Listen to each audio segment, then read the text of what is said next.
നമസ്കാരം, ധനുസ് പീസ് ടിപ്സിലേക്ക് സ്വാഗതം. ഇത് കറണ്ട് അഫയേഴ്സിലെ പ്രധാന വ്യക്തികൾ, അവരുടെ പദവികൾ, അതുപോലെ കേരളത്തിലെ പ്രധാന വ്യക്തികൾ പദവികളും സ്ഥാനമാനങ്ങൾ വഹിച്ചവയും, അതുപോലെ തന്നെ അവരുടെ ബുക്സിൻ്റെ പേരുകൾ ഒക്കെ അടങ്ങിയൊരു ക്വസ്റ്റ്യനറാണ് വരുന്നത്. 50 ക്വസ്റ്റ്യൻസ് മാത്രം അടങ്ങിയൊരു കണ്ടൻറ്റാണിത്. അപ്പോൾ LD എക്സാം എഴുതുന്ന എല്ലാവർക്കും എല്ലാ അനുഗ്രഹങ്ങളും ഉണ്ടാവട്ടെ. പ്രാർത്ഥന എപ്പോഴും ഉണ്ട്. നന്നായി പഠിച്ച് ഓർത്ത് എഴുതുക. ക്വസ്റ്റ്യൻസിലേക്ക് കിടക്കാം. കറണ്ട് അഫയേഴ്സാണ്. കറണ്ട് അഫയേഴ്സ് ഓർക്കുക എന്ന് പറയുമ്പോൾ അതിൻ്റെ ചില ടെക്നിക്കുകൾ, ചെറിയ ഹിൻറ്റുകൾ വെച്ചിട്ട് വേണം ഓർത്തെടുക്കാൻ. എന്നാൽ നന്നായി വായിക്കണം, നന്നായി പഠിക്കണം. ചെറിയ ടിപ്സുകൾ ഓർത്തിച്ച് അല്ലെങ്കിൽ ഹിൻറ്റുകൾ ഓർത്ത് വേണം കറണ്ട് അഫയേഴ്സ് ഓർത്തിരിക്കാൻ. കാരണം നമ്മൾ പുതിയ പഠിച്ച് വരുന്നതേ ഉള്ളൂ. അപ്പോൾ മറക്കാൻ ചാൻസ് കൂടുതലാണെന്നുള്ളത് കൊണ്ട് തന്നെ നന്നായി പഠിച്ചു വെക്കാം. ഫസ്റ്റ് ക്വസ്റ്റ്യൻ, കേരളത്തിൻ്റെ പുതിയ ചീഫ് സെക്രട്ടറി ആരാണ്? Doctor V Venu. പുതിയ chief secretary doctor V Venu. Kerala police മേധാവി ഷെയ്ഖ് ദർവേസ് സാഹിബ്. പോലീസ് മേധാവി ദർവേസ് സാഹിബ്. ലോക ബാങ്കിൻ്റെ പ്രസിഡൻ്റായി നിയമിതനായ ഇന്ത്യൻ വംശജൻ അജയ് ബംഗ. ലോക ബാങ്കിൻ്റെ പ്രസിഡൻ്റായത് വംശജനാരാണ്? അജയ് ബംഗ. കേന്ദ്ര vigilance commissioner Praveen Kumar Srivastava. Vigilance commissioner Srivastava. റോയുടെ പുതിയ മേധാവി രവി സിൻഹ. റോയുടെ മേധാവി രവി സിൻഹ. നീതി ആയോഗ് പുതിയ CEO BVR സുബ്രഹ്മണ്യം. നീതി ആയോഗിൻ്റെ പുതിയ CEO സുബ്രഹ്മണ്യം. കേരള ഹൈക്കോടതി 38ാമത് ചീഫ് ജസ്റ്റിസ് ആരാണ്? ആശിഷ് ജെ ദേശായിയാണ് 38ാമത്തെ കേരള ഹൈക്കോടതി ചീഫ് ജസ്റ്റിസ്.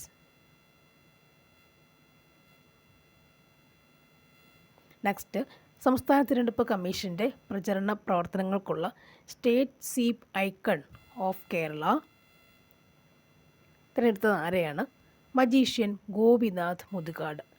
അദ്ദേഹത്തെ പറ്റി പറയുമ്പോൾ നന്നായി സംസാരിക്കുന്ന, വളരെ സ്ഫുടതയോട് സംസാരിക്കുന്ന, കുട്ടികളോട് വളരെയധികം അടുത്തിടപഴകുന്ന, മാജിക്കുകൾ കാണിക്കുന്ന വ്യക്തിയാണ് അല്ലേ. അപ്പോൾ വളരെ സ്പീഡിൽ സംസാരിക്കുന്ന വ്യക്തി കൂടിയാണ്. നല്ല പ്രസംഗങ്ങൾ തിരഞ്ഞെടുപ്പ് കമ്മീഷൻ്റെ തിരഞ്ഞെടുപ്പിൻ്റെ സമയത്ത് പ്രസംഗങ്ങൾ ധാരാളം നമ്മൾ കേൾക്കുമ്പോൾ വളരെ സ്പീഡിലാണല്ലോ. അപ്പോൾ അദ്ദേഹത്തിൻ്റെ പ്രസംഗം അങ്ങനെ സ്പീഡിലുള്ള കാര്യങ്ങളില്ലേ. സോ നമുക്ക് അങ്ങനെ കണക്ട് ചെയ്ത് വേണമെങ്കിൽ ഓർക്കാൻ പറ്റും. എങ്ങനെ? Kerala state sweep icon of Kerala. എന്തിൻ്റെയാണ്? തിരഞ്ഞെടുപ്പ് കമ്മീഷൻ്റെ. അദ്ദേഹത്തിൻ്റെ പേരെന്താണ്? മജീഷ്യൻ ഗോപിനാഥ് മുതുകാട് അല്ലേ. ഇനി സംസ്ഥാന ന്യൂനപക്ഷ കമ്മീഷൻ ചെയർമാൻ ആരാണ്? Advocate A റഷീദാണ്. മുഖ്യ വിവരാവകാശ കമ്മീഷണർ പദവിയിലെത്തുന്ന ആദ്യ ദളിത് വിഭാഗക്കാരൻ ആരാണ്? ഹീരാലാൽ സമരിയാണ് വിവരാവകാശ കമ്മീഷൻ പദവിയിലെത്തുന്ന അദ്ദേഹത്തിൻ്റെ പേരെന്താണ്? ഹീരാലാൽ സമരിയ എന്നാണ്. വിഴിഞ്ഞം അന്താരാഷ്ട്ര തുറമുഖത്തിൻ്റെ മാനേജിംഗ് ഡയറക്ടർ ആരാണ്? ദിവ്യ എസ് അയ്യർ അല്ലേ. പുതിയ കപ്പലൊക്കെ വിഴിഞ്ഞത്ത് വന്നതോടുകൂടി നമുക്ക് ആ പേര് കൂടി ഒന്ന് കണക്ട് ചെയ്ത് ഓർക്കണം. ന്യൂസുകളിലൊക്കെ എന്താണ് ഈ പേരുകളൊക്കെ തന്നെ വളരെ ഫേമസ് ആയി പോയിക്കൊണ്ടിരിക്കുന്നുണ്ട്. നെക്സ്റ്റ് വൺ, കേന്ദ്ര സാഹിത്യ അക്കാദമിയുടെ പുതിയ അധ്യക്ഷൻ ആരാണ്? മാധവ് കൗശിക്. കേന്ദ്ര സാഹിത്യ അക്കാദമിയുടെ പുതിയ ഉപാധ്യക്ഷൻ ആരാണ്? കുമുദ് ശർമ്മ. കേന്ദ്ര സാഹിത്യ അക്കാദമി മലയാള ഭാഷ കൺവീനറായി തിരഞ്ഞെടുക്കപ്പെട്ടത് ആരെയാണ്? KP രാമനുണ്ണി. അപ്പോൾ അധ്യക്ഷൻ ആരാണ്? മാധവ് കൗശിക്. ഉപാധ്യക്ഷൻ ആരാണ്? കുമുദ് ശർമ്മയാണ്. കൺവീനർ ആരാണ്? KP രാമനുണ്ണി ആണ്. കേന്ദ്ര ലളിതകലാ അക്കാദമിയുടെ നിലവിലെ അധ്യക്ഷൻ professor V Nagadas.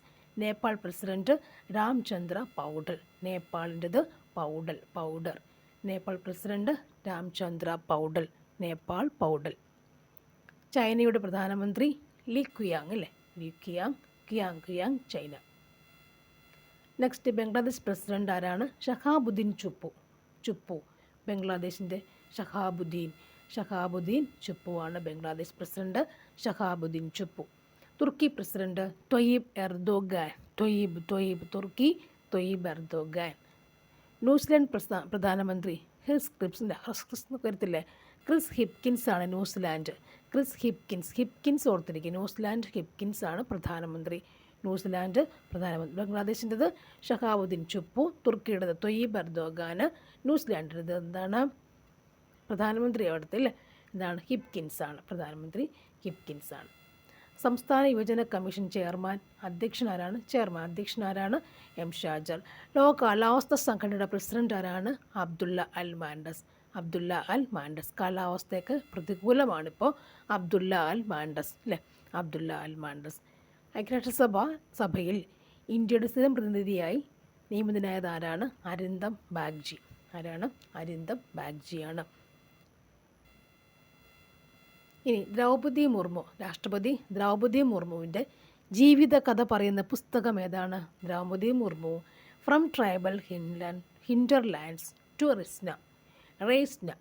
From tribal hinterlands to Raisina Droupadi Murmu എന്നൊക്കെ ഓർത്തിരിക്കുക. Tribal hinterlands to Raisina. ഇന്ത്യയിൽ ആദ്യമായി അഗ്രികൾച്ചറൽ ഡേറ്റ എക്സ്ചേഞ്ച് ആരംഭിച്ച സംസ്ഥാനം അല്ലേ അവിടെ തെലങ്കാനയാണ് സംസ്ഥാനം. അപ്പോൾ തെലങ്കാനയിൽ കുറേയധികം അഗ്രികൾച്ചറൽ കൾട്ടിവേഷൻസ് നടത്തുന്നതുകൊണ്ട് ഡേറ്റാസ് അവർ എല്ലാം കളക്ട് ചെയ്ത് വെക്കുന്നു എന്നൊക്കെ ഓർക്കാം. ലോക്സഭയിലും സംസ്ഥാന സഭയിലും വനിതകൾക്കായി 33% സീറ്റുകൾ സംവരണം ചെയ്തിരിക്കുന്ന നിയമത്തിൻ്റെ പേരെന്താണ്? നാരീശക്തി വന്ദൻ അധിനിയം അല്ലേ.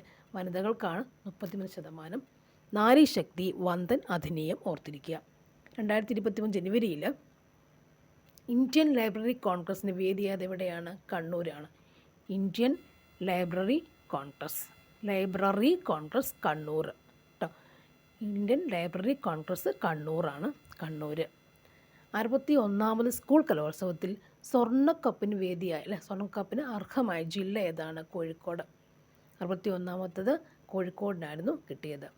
2021-22 മികച്ച ജില്ലയ്ക്കുള്ള സ്വരാജ് ട്രോഫി നേടിയ ജില്ല ഏതാണ്? കൊല്ലം ജില്ല. മികച്ച കോർപ്പറേഷൻ തിരുവനന്തപുരം. മികച്ച ഗ്രാമപഞ്ചായത്ത് മുളന്തുരുത്തി.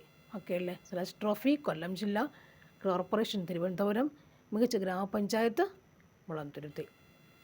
അടുത്തത് ഡിജിറ്റൽ ബാങ്കിങ് നടത്തിയ ഇന്ത്യയിലെ ആദ്യ സംസ്ഥാനം കേരളമാണ് അല്ലേ. ബാങ്കിങ്ങിനൊക്കെ മുമ്പിലാണ് നമ്മൾ. ഇന്ത്യയിലെ ഏറ്റവും മികച്ച കടുവ സംരക്ഷണ കേന്ദ്രമായി തിരഞ്ഞെടുക്കുന്നത് ആരെയാണ്? പെരിയാറിനെയാണ്. പെരിയാർ ടൈഗർ റിസർവിനെയാണ് മികച്ച കടുവ സംരക്ഷണ കേന്ദ്രമായി അല്ലേ എടുത്തത്. ഇനി കറുപ്പും വെളുപ്പും മായാവർണ്ണങ്ങൾ എഴുതിയത് ആരാണ്? ശ്രീകുമാരൻ തമ്പിയാണ്. പരാജയപ്പെട്ട കമ്പോളദൈവം എന്ന പുസ്തകം എഴുതിയ ആരാണ്? M B രാജേഷാണ്. കമ്പോളദൈവം എഴുതിയ ആരാണ്? എം ബി രാജേഷ് അല്ലേ. എം ബി രാജേഷാണ്. അറിയാമല്ലേ കമ്പോളദൈവം എം ബി രാജേഷ് എഴുതിയതാണ്. പരാജയപ്പെട്ട കമ്പോളദൈവം എം ബി രാജേഷ്. മുൻ മന്ത്രി KK ശൈലജ ടീച്ചറുടെ ആത്മകഥ ഏതാണ്? My life as A comrade അല്ലേ. കോമ്രേഡ് കേട്ടോ. കോമ്രേഡ് ശൈലജ ടീച്ചറുടെ ആത്മകഥ my life as A comrade അല്ലേ. നമുക്ക് ഓർത്തിരിക്കാൻ ഇപ്പോൾ നിപ്പയൊക്കെ മലപ്പുറത്തും ഒക്കെ ചെറുതായിട്ട് സ്പ്രെഡൊക്കെ ആയിട്ടുണ്ടല്ലോ. അപ്പോൾ നമുക്ക് എന്താവും ഇതിനെപ്പറ്റി ഒന്നും ഓർക്കാം. My life as A comrade ആണ്. രാജ്യത്ത് ആദ്യമായി ജല ബഡ്ജറ്റ് തയ്യാറാക്കിയ സംസ്ഥാനം ഏതാണ്? കേരളം. ജല ബഡ്ജറ്റ് അല്ലേ. അപ്പോൾ ബഡ്ജറ്റ് മീൻസ് വാട്ടർ മെട്രോ ഒക്കെ വന്നില്ല. അപ്പോൾ എന്താണ് ജല ബഡ്ജറ്റ് തയ്യാറാക്കിയല്ലേ പറ്റുള്ളൂ. ഓരോ ചില കണക്ക് നോക്കണം. രാജ്യത്ത് ആദ്യമായി ജല ബഡ്ജറ്റ് തയ്യാറാക്കിയ സംസ്ഥാനം കേരളമാണ്. ഇന്ത്യയിലെ ആദ്യ water metro Kochi water metro അല്ലേ. കൊച്ചി വാട്ടർ മെട്രോ ആണ്. ഇന്ത്യയിലെ ആദ്യത്തെ ഹരിത ഇടനാഴി ഏതാണ്? രാമേശ്വരം മാനമധുര അല്ലേ. മാനമധുരമായ ഹരിത ഇടനാഴി. രാമേശ്വരത്തെ മാനമധുരമായ ഹരിത ഇടനാഴി ഓർത്തിരിക്കുക. വേൾഡ് സിറ്റി കൾച്ചർ ഫോറത്തിൻ്റെ ഭാഗമാകുന്ന ആദ്യത്തെ ഇന്ത്യൻ നഗരം ഏതാണ്? ബംഗളൂരു ആണ്. എല്ലാവരും ബംഗളൂർക്കാണ് വെച്ച് പിടിക്കുക. വേൾഡ് സിറ്റി കൾച്ചറാണ് ബംഗളൂരു. ഇനി 2023 ലോകമാന്യ തിലക് ദേശീയ അവാർഡ് അർഹമായത് ഏതാണ്? നരേന്ദ്രമോദി. ലോകമാന്യ തിലക് ദേശീയ അവാർഡ് ആർക്കാണത്? നരേന്ദ്രമോദിക്കാണ് അല്ലേ. നരേന്ദ്രമോദിയൊക്കെ ഓർക്കുക. ലോകമാന്യ തിലക് അല്ലേ. ഹൈറ്റൊക്കെ ഓർത്തിട്ട് ലോകമാന്യ തിലക് ദേശീയ അവാർഡിന് അർഹമായത് ഓർത്തിട്ട് നരേന്ദ്രമോദി.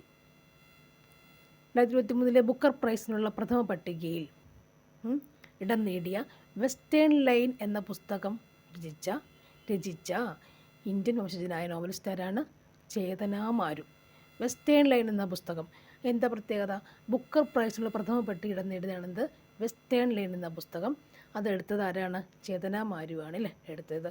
അദ്ദേഹത്തെ പ്രത്യേകത എന്താ? അദ്ദേഹം ഇന്ത്യൻ വംശജനാണ്. ഇനി വിഴിഞ്ഞം അന്താരാഷ്ട്ര തുറമുഖത്തെത്തിയ ആദ്യ കപ്പൽ ചൈനയിൽ നിന്നുള്ള ഏതാണ്? ഷെൻഹുവ 15. വിഴിഞ്ഞം അന്താരാഷ്ട്ര തുറമുഖത്തെത്തിയ ആദ്യ കപ്പൽ ഏതാണ്? ചൈനയിൽ നിന്നുള്ള ഷെൻഹുവ 15 എന്ന കപ്പൽ. ചൈനയിൽ നിന്നുള്ള ഷെൻഹുവ 15 എന്ന കപ്പലാണ് അല്ലേ. മാനേജിംഗ് ഡയറക്ടർ ആരായിരുന്നു? ദിവ്യ എസ് അയ്യർ. സംസ്ഥാനത്തെ ഏറ്റവും വലിയ ജില്ല ഏതാണ്? ഇടുക്കി ജില്ല.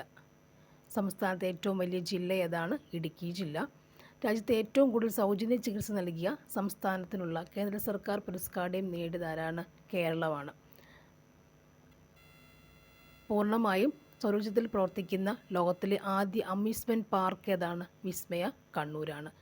പൂർണ്ണമായും സൗരോർജ്ജത്തിൽ പ്രവർത്തിക്കുന്ന ലോകത്തിലെ ആദ്യ അമ്യൂസ്മെൻറ്റ് പാർക്കാണ് എന്ത്? അമ്യൂസ്മെൻറ്റ് പാർക്കാണ് വിസ്മയ കണ്ണൂർ എന്ന് പറയുന്നത്. അമ്യൂസ്മെൻറ്റ് പാർക്കാണ് വിസ്മയ കണ്ണൂർ. വി എസ് അച്യുതാനന്ദൻ്റെ 100ാം പിറന്നാൾ ദിനത്തിൽ അദ്ദേഹത്തിൻ്റെ ജീവിതം ആസ്പദമാക്കി പുറത്തിറക്കിയ പുസ്തകം ഏതാണ്? ഒരു സമര നൂറ്റാണ്ട്. അദ്ദേഹത്തിൻ്റെ ജീവിതം ആസ്പദമാക്കി പുറത്തിറക്കിയ പുസ്തകമാണിത്, ഒരു സമര നൂറ്റാണ്ട്. കേരളം ആദ്യമായി ആതിഥേയത്വം വഹിക്കുന്ന ശാസ്ത്ര കോൺഗ്രസിൻ്റെ വേദിയാവുന്ന എവിടെയാണ്? കൊച്ചി, എറണാകുളമാണ്. ആദ്യമായി ശാസ്ത്ര കോൺഗ്രസ് വരുന്നത് എവിടെയാണ്? കൊച്ചിയിൽ, എറണാകുളത്താണ്. കൊച്ചി, എറണാകുളത്താണ് വരുന്നത്. ഇനി അടുത്ത ക്വസ്റ്റ്യൻ. സ്കൂൾ കുട്ടികളുടെ ലഹരി ഉപയോഗം തടയുന്നതിനായി സർക്കാർ നടപ്പിലാക്കുന്ന പദ്ധതി ഏതാണ്? നേർവഴിയാണ് അല്ലേ. കുട്ടികളെയൊക്കെ നേർവഴിയാക്കാൻ വേണ്ടി സർക്കാർ കൊടുത്ത പദ്ധതി എന്താണ്? ലഹരിയില്ല നടക്കടാന്ന് പറഞ്ഞിട്ട് അല്ലേ സർക്കാർ കൊടുത്ത പദ്ധതി എന്താണ്? നേർവഴി അല്ലേ. നേർവഴിക്കാണ് കുട്ടികളെ നടത്താം. എങ്ങനെ? ലഹരിയില്ല നേർവഴിക്ക് നടത്താം. സർക്കാരിൻ്റെ പദ്ധതി എന്താണ്? നേർവഴി എന്നാണ് അതിൻ്റെ പേര്. അന്താരാഷ്ട്ര ചെറുധാന്യ വർഷം എന്താണ്? 2023 വർഷം. 32ാമത്തെ വ്യാസമ്മാൻ ലഭിച്ച കൃതി പഗൻഖാന രചിച്ചതാരാണ്? ഗ്യാൻ ചതുർവേദിയാണ്. ഗ്യാൻ ചതുർവേദിയാണ്. ISROയുടെ പുതിയ ബഹിരാകാശ തുറമുഖം സ്ഥാപിതമാകുന്ന എവിടെയാണ്? കുലശേഖര പട്ടണത്താണ് കേട്ടോ. പുതിയ ബഹിരാകാശ തുറമുഖം സ്ഥാപിതമാകുന്നത് കുലശേഖര പട്ടണത്താണ്. കുലശേഖരത്താണെന്ന് നോക്കുക. ഇന്ത്യ തദ്ദേശീയമായി നിർമ്മിച്ച നീറ്റിലിറക്കിയ 6ാമത്തെ യുദ്ധക്കപ്പൽ ഏതാണ്? വിന്ധ്യാഗിരിയാണ്. നിർമ്മിച്ച് നീറ്റിലിറക്കിയ 6ാമത്തെ യുദ്ധക്കപ്പൽ ഏതാണ്? വിന്ധ്യാഗിരിയാണ്. 2023 ഇന്ത്യ വിയറ്റ്നാമിൽ നൽകിയ മിസൈൽ കോർവേറ്റ് ഏതാണ്? INS കിർപ്പാൺ. എന്താണ്? INS കിർപ്പാൺ എന്നാണ് പേര്. INS കിർപ്പാൺ എന്നാണ് പേര്. ഇനി 2023 ഭൗമസായിക പദവി ലഭിച്ച തമിഴ്നാട്ടിൽ നിന്നുള്ള വെറ്റില ഏതാണ്? ഔദൂർ വെറ്റില അല്ലേ. ഭൗമ പദവി ലഭിച്ചുകൊണ്ടാണ് ഞാൻ ഔദൂർ വെറ്റില ഒരു ഇമ്പോർട്ടൻറ്റ് ക്വസ്റ്റ്യൻ ആക്കി എടുത്തേക്കുന്നത്. അപ്പോൾ എല്ലാവരും നന്നായിട്ട് പഠിച്ച് എക്സാം എഴുതുക. All the best. എല്ലാവർക്കും wish you all the best. Thank you for watching and see U.